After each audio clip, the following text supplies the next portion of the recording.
창세기 45장 5절부터 8절까지 말씀입니다. 우리 다 같이 한 목소리로 합독하시겠습니다. 시작합니다. 당신들이 나를 이곳에 팔았다고 해서 근심하지 마소서, 한탄하지 마소서.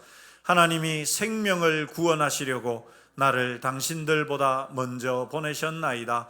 이 땅에 2년 동안 흉년이 들었으나 아직 5년은 밭갈이도 못하고 추수도 못할지라.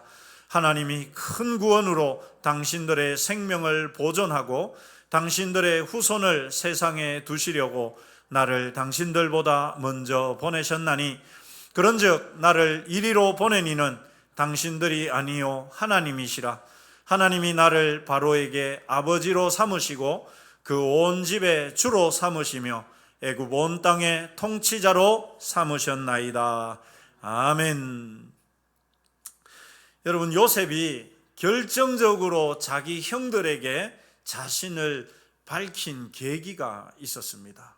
원래 여러분, 요셉은 양식을 구하러 온 형들을 한눈에 알아보지만 이 요셉의 모습은 이제 애굽인으로 완전히 바뀌어 있었으니까, 그것도 총리였으니까 형들은 요셉을 전혀 알아보지 못하죠. 그런데 그런 형들에게 요셉이 자기 자신을 드러낸 계기가 있습니다. 그것이 어떤 계기였느냐? 여러분, 요셉은 형들이 양식을 구하기 위해서, 양식을 사기 위해서 애굽에 왔을 때 그들을 스파이로 몰아붙이죠.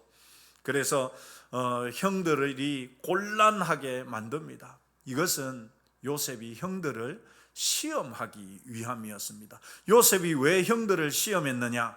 만약에 그 형들이 자기를 팔 때와 마찬가지였다면, 그때처럼 하나도 변하지 않았다면 요셉은 형들을 혹독하게 대해서 그들을 변화시킬 작정이었습니다. 그래서 요셉은 형들을 처음부터 독하게, 혹독하게 대하죠. 하지만 요셉의 이런 생각은 그의 형 유다로 인해서 금방 끝나게 됩니다. 이 일은 요셉이 형들과 두 번째 만났을 때 일어납니다. 요셉이 형들에게 한 시험은 이 동생 베냐민을 데리고 오라는 거였습니다. 형제들 중에서 시므온을 볼모로 딱 잡아놓고는 그 형들에게 엄하게 이야기하죠. 너희들이 말한 그 막내 동생, 걔를 데려오지 못하면 다시는 나를 보지 못할 것이다. 걔를 데려오지 못하면 너희들은 스파이인 것이다. 이렇게 몰아붙여서 반드시 그 동생 베냐민을 데리고 오라고 명령하죠. 그러자 이 형들은 어쩔 수 없이 시므온을 남겨놓은 채 아버지 야곱에게로 돌아가가지고 전후 사정을 다 이야기합니다.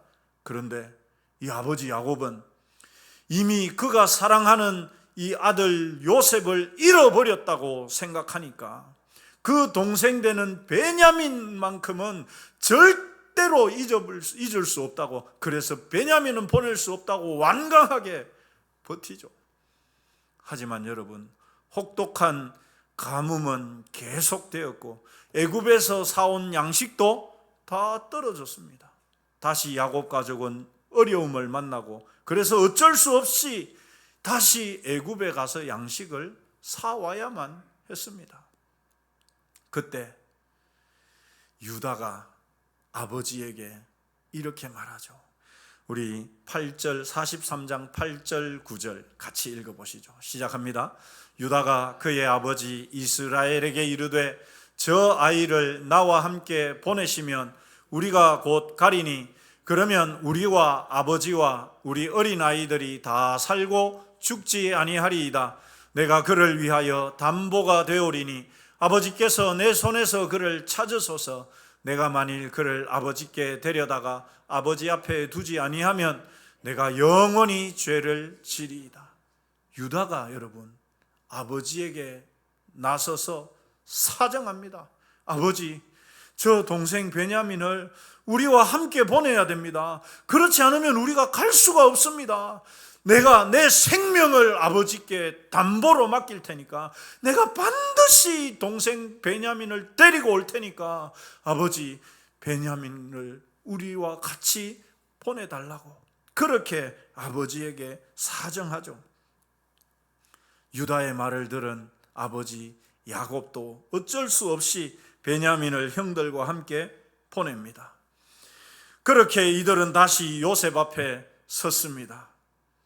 요셉은 종들을 시켜가지고 몰래 자기의 은잔을 동생 베냐민의 곡식 자루 속에 넣게 하죠. 그래가지고는 이 베냐민이 자기 은잔을 훔친 도둑으로 몰아가서 그를 사로잡아가지고 노예로 삼겠다고 으름장을 냅니다. 그때 여러분, 이 예전 같았으면 이 형들이 여러분 어떻게 했겠습니까? 예전 같으면 어떻게 했겠습니까? 동생 베냐민 그냥 버려두고 자기들은 아버지 집으로 나 몰라라 그러고 도망갔을 거예요. 그런데 20년이 넘는 이 기간 동안에 요셉도 변화되고 바뀌었듯이 그의 형들도 성장하고 변화되어 있었습니다. 그것은 유다의 모습에서 우리가 잘 알 수 있죠. 요셉을 팔 때 여러분 유다가 나섰거든요. 요셉을 팔자고 말한 사람이 유다였습니다. 그런데 이제 유다는 동생 베냐민을 위해서 자기를 희생하는 사람이 됩니다. 유다의 말을 보면 잘 나타나 있습니다. 우리 44장 33절 같이 읽어보시죠. 유다가 요셉에게 한 말입니다. 시작합니다. 이제 주의 종으로 그 아이를 대신하여 머물러 있어 내 주의 종이 되게 하시고 그 아이는 그의 형제들과 함께 올려 보내소서. 유다의 말이 뭡니까 여러분? 제발 제가 대신 노예가 되겠습니다. 저를 제발 종으로 삼고 이 아이는 다시 좀 집으로 돌려보내 달라고 이 유다가 요셉의 다리 밑에 요셉의 발 밑에 엎드려서 이 유다가 간청을 합니다. 나를 대신 잡고 나를 대신 노예로 삼고 나는 죽어도 좋으니까 이 아이만큼은 아버지에게로 돌아갈 수 있게 해달라고 유다가 간청을 하죠. 사랑하는 성도 여러분, 영웅은 위기에 나타난다는 말이 있죠. 나라가 위기에 처했을 때 영웅이 나타납니다. 그래서 그 나라를 위기에서 구하죠. 가정이 어려움에 처했을 때 그 가문의 영웅이 나타나는 법입니다. 그리고 그들이 국가와 가정을 구하는 방법이 무엇입니까? 한번 따라서 하십시다. 자기를 희생하고 헌신하는 것이다. 그렇습니다, 여러분. 누가 영웅입니까? 공동체를 위해서 자기를 희생하고 헌신하는 사람이 영웅입니다. 그래야만 여러분 어떤 일이 일어나기 마련인 것이죠. 교회도 마찬가지입니다. 교회도 유다와 같은 사람들에 의해 세워지고 성장하죠. 내 것만 고집하고 대접받기만을 원하는 사람들만 있어서는 아무것도 일어나지 않습니다. 여러분, 왜 희생하는 사람, 왜 헌신하는 사람이 필요할까요? 그것은 우리 한 번 더 따라서 하십시다. 하나님이 그들을 통해서 역사하기 때문이다. 하나님은요, 자기를 내세우는 사람, 내 것만 고집하는 사람하고는 일하지 않으십니다. 하나님은 누구하고 일하시느냐? 희생하고 헌신하고 자신을 낮추는 사람을 통해서 하나님이 일하시거든요. 그러니까 그런 사람들이 있는 교회는 자연적으로 일어나게 되어 있고 성장하게 되어 있습니다. 그런 사람이 없는 교회는 아무 일도 일어나지 않습니다. 분쟁만 일어나겠죠. 유다는 다른 모든 형제에 앞서 자기를 희생해서 동생 베냐민을 살리고 아버지 야곱에게로 보내려고 했습니다. 결국 이런 유다의 모습을 통해 형들의 변화된 모습을 본 요셉은 비로소 자기 자신을 형들에게 밝히죠.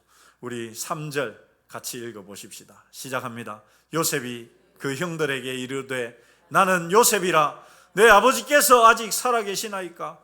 형들이 그 앞에서 놀라서, 여러분 형들이 얼마나 놀라지 않았겠습니까? 정말 기절초풍할 일이죠. 형들이 여러분 어떻게 생각했겠습니까? 노예로 팔려가가지고 어디선가 비참하게 살든지 아니면 못된 주인 만나가지고 죽었어도 벌써 죽었으려니 그렇게 생각하지 않았겠습니까? 그런 요셉이 살아있을 뿐만 아니라 지금 애굽의 총리가 되어서 그들 앞에 서 있으니 여러분 정말 그야말로 기절초풍할 노릇이죠. 너무 놀라가지고 너무 놀라서 아무도 아무런 말도 할 수가 없었습니다. 형들의 머릿속에는 그런 놀라움과 함께 여러분 어떤 생각이 찾아왔겠습니까? 두렵지 않겠습니까? 왜요? 요셉을 노예 상인들에게 팔았던 장본인이 자기들이니까. 요셉을 죽으라고 마른 구덩이에 던져 넣었던 사람들이 그들 자신들이었으니까. 지금 요셉의 말 한마디면 여러분 쥐도새도 모르게 그들이 죽을 뿐만 아니라 멸문지화를 당하고도 남을 상황 아니겠습니까? 형들은 두려워합니다. 하지만 요셉은 그런 형들을 이렇게 말하면서 안심시키죠. 우리 본문 5절 말씀 같이 읽겠습니다. 시작합니다. 당신들이 나를 이곳에 팔았다고 해서 근심하지 마소서, 한탄하지 마소서. 하나님이 생명을 구원하시려고 나를 당신들보다 먼저 보내셨나이다.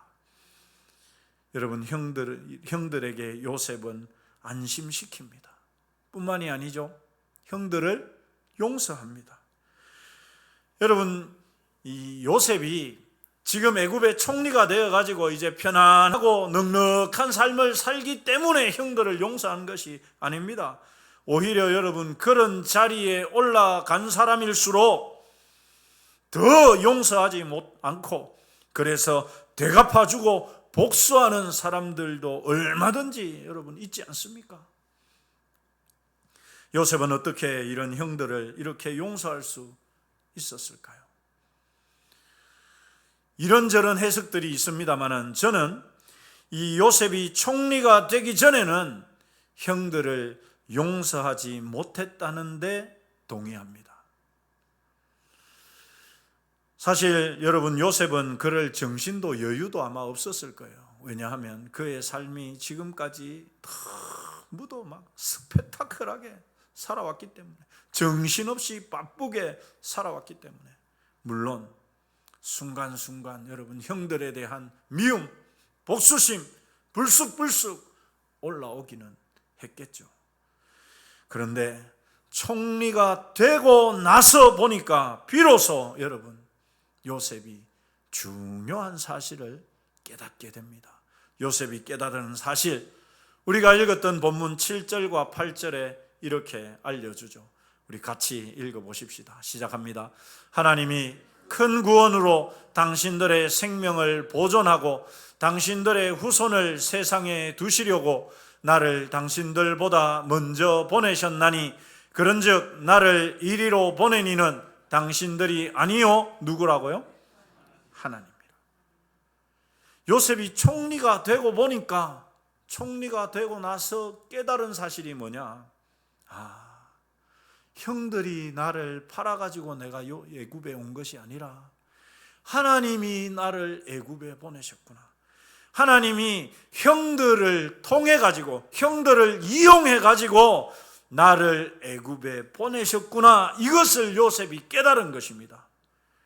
그래서 총리가 되고 보니까 형들이 여러분 용서가 되는 거예요. 왜요? 총리가 되고 나니까 하나님의 그 오묘한 섭리를 비로소 깨달은 것입니다. 하나님의 섭리를 깨닫고 나니까 형들이 용서가 되는 것이죠. 요셉은 이 모든 과정이 오늘을 위해서 하나님께서 계획하시고 주도하셨다는 것을 깨달은 것입니다. 철부지에 지나지 않던 자신을 애굽의 총리가 되도록, 그래서 하나님의 일을 하도록 자기를 애굽에 보내는 도구로 형들을 사용하신 것이라는 것을 깨달은 것이죠.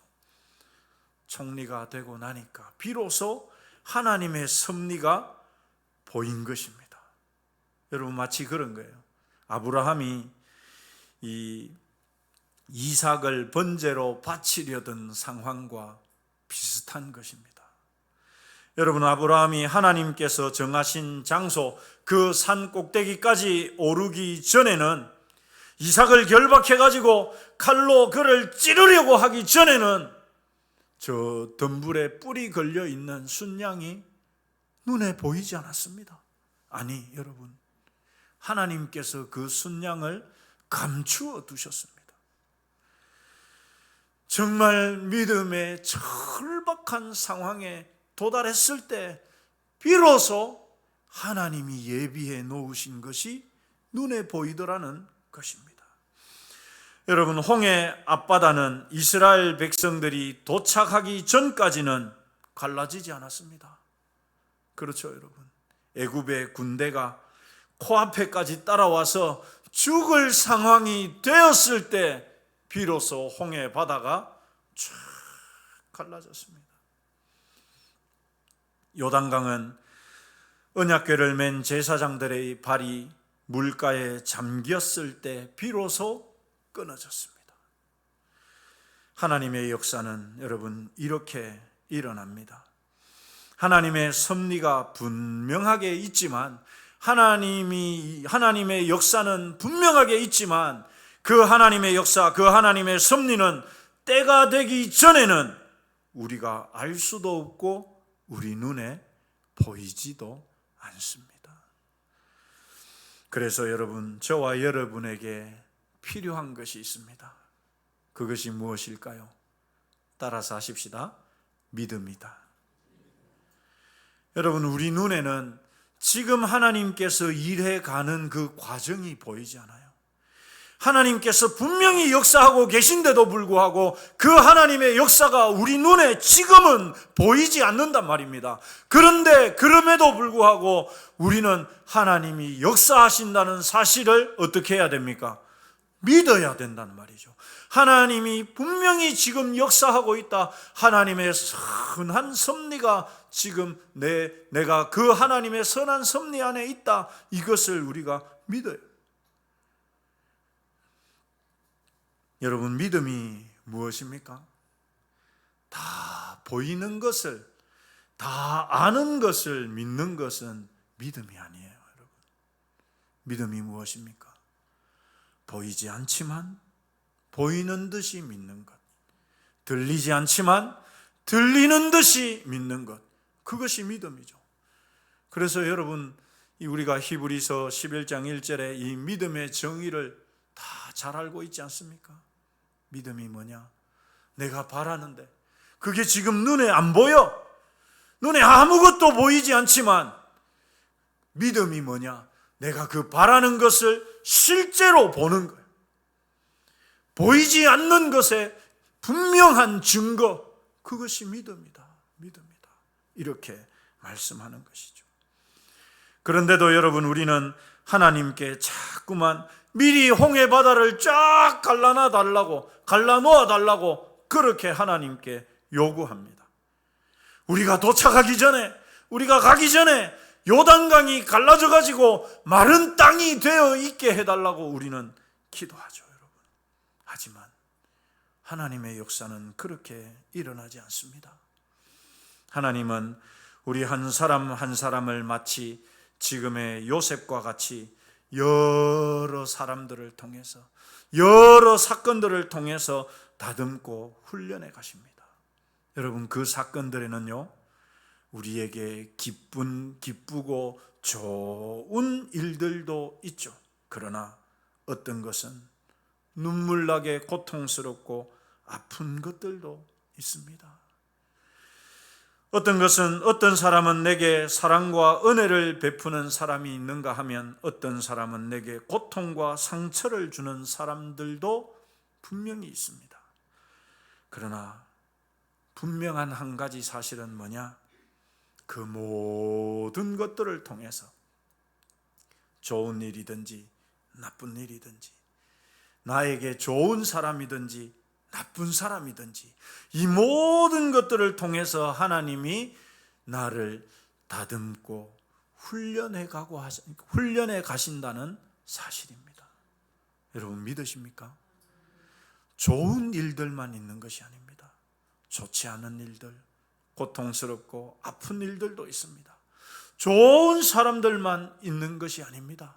나를 찌르고 힘들게 하고 고통을 주는 사람들도 있습니다. 그러나 그럼에도 불구하고 분명한 것은 뭐냐? 이 모든 것들을 통해서 하나님이 나를 선한 길로 만들어 가신다, 선한 길로 이끌어 가신다라는 사실입니다. 여러분, 이것이 요셉의 인생을 통해서 너무도 분명하게 나타납니다. 요셉의 형들은 요셉에게 좋은 사람들이었습니까? 아닙니다. 매정하게 요셉이 울고불고 바짓가랑이를 붙잡고 제발 용서해달라고 살려달라고 울고불고 매달려도 매정하게 노예 상인들에게 팔아버린 사람들 아닙니까? 여러분, 요셉이 애굽에 팔려가서 노예로 살 때 그도 분명 다른 노예들처럼 매를 맞기도 하고 인격적인 모욕과 무시를 당하는 일들도 숱하게 있었을 것입니다. 보디발의 아내 같은 못된 사람도 있었을 것입니다. 때로는 감옥의 간수장에게 욕도 얻어먹었을 것이고 두들겨 맞기도 했을 것이고 손해를 보는 일들도 있었을 것입니다. 떡 맡은 관원장처럼 기대했던 사람이 오히려 실망을 주고 그를 잊어버려서 절망 속에 빠뜨리는 그런 사람들도 분명히 있었다는 말이죠. 그러나 여러분, 요셉의 인생 전체를 놓고 보면 그 과정이 모두 하나님께서 어떻게 하신 것입니까? 요셉을 총리가 되도록 만들어가는 과정이더라는 것이죠. 여러분, 이것을 믿는 사람이 용서할 수 있는 것입니다. 내게 악한 일을 하고 내게 고통과 아픔을 준 사람을 여러분 어떻게 용서하겠습니까? 어떻게 용서하겠습니까? 하나님의 섭리를 알게 되면, 하나님의 일하심을 깨닫게 되면 그것이 가능해지더라는 것입니다. 여러분, 개인적인 이야기이기는 합니다만은 제가 사석에서 이렇게 이야기를 나눈 적도 있습니다만은 제가 우리 교회에 오기까지의 과정 속에 여러분 참 힘들게 하고 방해했던 사람이 있습니다. 정말 용서하기가 쉽지 않았습니다. 왜 이렇게까지 힘들게 할까? 왜 이렇게까지 나를 힘들게 할까? 정말 내가 그분에게 욕을 했거나 정말 못된 짓을 했으면 이해하겠는데 여러분 끝까지 용서하기가 쉽지 않습니다. 그런데 여러분, 제가 우리 교회에 부임하고 나니까 이해가 되는 거예요. 야, 그분이 있었기 때문에 내가 오늘 이 남일교회에 올 수 있었겠구나, 올 수 있었구나. 그러고 나니까 감사하더라고요. 여러분, 우리에게 악한 일을 하고 우리에게 고통과 아픔을 주는 사람 참 용서하기 쉽지 않습니다. 그러나 하나님의 일하심을 알게 되면, 하나님의 섭리를 알고 나면 여러분 비로소 용서할 수 있게 되는 것이죠. 성경은 우리에게 로마서 12장 20절 21절에서 이렇게 말씀합니다. 우리 같이 읽어보시죠. 시작합니다. 네 원수가 줄이거든 먹이고 목마르거든 마시게 하라. 그리함으로 네가 숯불을 그 머리에 쌓아 놓으리라. 아멘. 원수를 용서하는 것 여러분 어떻게 가능하겠습니까? 하나님의 섭리를 믿으면, 하나님이 이 과정까지도, 이 원수까지도 하나님이 나를 위해서 지금 사용하는 것이라는 사실을 믿는 사람은 원수도 용서할 수 있다는 말이죠. 원수도 사랑할 수 있게 되더라는 것입니다. 하나님의 선하심과 섭리를 믿고 우리는 그에게 악한 도구가 되어서 똑같이 복수하고 되갚는 자가 되지 말라는 말이죠, 여러분. 우리 20장, 로마서 20장 21절의 마지막 절을 우리가 읽지 않았는데 우리 같이 읽어보십시다. 시작합니다. 악에게 지지 말고 선으로 악을 이기라. 여러분, 오늘 설교 제목이 악을 선으로라는 제목. 나를 힘들게 하는 그 사람, 내가 기회만 생겨봐라, 힘만 갖게 돼봐라, 내가 반드시 갚아주리라, 내가 받은 것 10배로 갚아주리라. 이게 아니라 여러분, 어떻게 하라고 합니까? 악을 악으로 갚지 말아라. 선으로 갚아라. 선으로 갚아라. 그를 위해서 기도해주고, 그를 위해서 축복해주고, 그를 용서해주고 사랑해라. 그렇습니다, 여러분. 하나님의 섭리를 믿는 사람만이 가능한 것입니다. 사랑하는 성도 여러분, 저와 여러분이 하나님의 선한 손안에 있다는 사실을 믿으시기를 바랍니다. 진정으로 지금 내가 하나님의 선한 섭리 속에 있다는 사실을 신뢰하시기를 축원합니다. 여러분, 우리가 어떤 상황에 있더라도 지금 내 곁에 나를 찌르는 사람이 있고 힘들게 하는 사람이 있어도 그 사람마저도 하나님이 나를 만들어 가시기 위한 도구로 사용하는 것이다. 그렇게 믿으면 여러분, 용서할 수 있고 사랑할 수 있고 용납할 수 있게 되는 것이죠. 그런데 여러분, 우리가 여기서 한 가지 더 생각할 것이 있습니다. 바로 요셉의 형들입니다. 여러분, 요셉의 형들은 비록 하나님의 섭리 속에 있기는 했지만 그들 자신을 봅시다. 그 요셉의 형들만을 보십시다.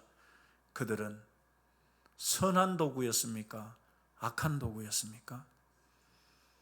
악한 도구였습니다. 왜요?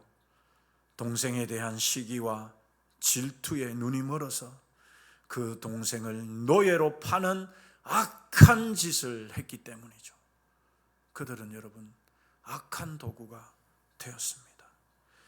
성경은 우리에게 이렇게 말씀합니다. 우리가 하나님께 쓰임 받는다면, 기왕이면 여러분, 선한 도구로 쓰여야 하지 않겠습니까? 그래서 성경은 우리에게 이렇게 권면합니다. 로마서 6장 13절입니다. 우리 같이 읽어 보시겠습니다. 잠시만요. 네, 같이 읽겠습니다. 시작합니다. 또한 너희 지체를 불의의 무기로 죄에게 내주지 말고 오직 너희 자신을 죽은 자 가운데서 다시 살아난 자 같이 하나님께 드리며 너희 지체를 의의 무기로 하나님께 드리라. 요셉의 형들은요, 자기들이 동생에 대한 시기와 질투로 죄에게 자기 몸을 드린 거예요. 그럼에도 불구하고 하나님이 그들을 활용해서 요셉이 애굽에 간 것을 하나님은 선한 결과로 만들어내셨죠. 그런데 이 요셉의 형들은 그 과정에서 자기들을 악한 도구로 드린 겁니다. 여러분, 이 로마서 6장 13절 말씀은 우리가 얼마든지 죄의 도구도 될 수 있고 의의 도구도 될 수 있다고 말합니다. 그것은 누구에게 달렸습니까? 하나님께 달렸다고 하면 안 됩니다, 여러분. 하나님은 우리가 드리는 대로 쓰거든요. 성경이 분명히 이야기합니다. 너희가 죄의 도구가 될 것이냐, 불의의 무기가 되어서 죄에게 너희를 드릴 것이냐, 아니면 의의 도구가 되어서 하나님께 드릴 것이냐. 여러분, 그 선택은 우리가 하는 겁니다. 여러분, 우리 주변의 옆 사람 이렇게 한번 쳐다보십시다. 서로 이렇게 한번 봐주십시오. 여러분, 그 사람에게 나는 어떤 도구가 될 것인가? 이 사람에게, 요셉에게 형들 같은 도구가 될 수도 있고, 아니면 좋은 사람, 덕을 끼치고 은혜를 끼쳐서 정말 여러분 선한 도구로 쓰여질 수도 있습니다. 사랑하는 성도 여러분, 우리가 우리를 어떻게 드리느냐에 따라 죄의 도구가 되기도 하고 하나님의 의의 도구가 될 수도 있습니다. 우리 욕심에 죄에 자신을 내어주지 말고 하나님의 선한 도구로 쓰임 받기를 주님의 이름으로 축원합니다. 하나님은 때때로 악한 자를 우리 곁에 두셔서 그들로 우리를 다듬어 가실 때가 있습니다. 이것이 하나님의 섭리 가운데 고난과 악한 사람을 우리 곁에 두는 이유입니다. 그렇다고 그들에게 분노하고 그들에게 되갚지 말고 오히려 선으로 악을 이겨가는 그런 저와 여러분이 되시기를 소망합니다. 하나님의 선한 섭리를 믿고 그들까지도 용서하고 사랑하며, 그리고 우리 자신을 선한 도구로 드리는 그런 저와 여러분이 되시기를 주님의 이름으로 축원합니다.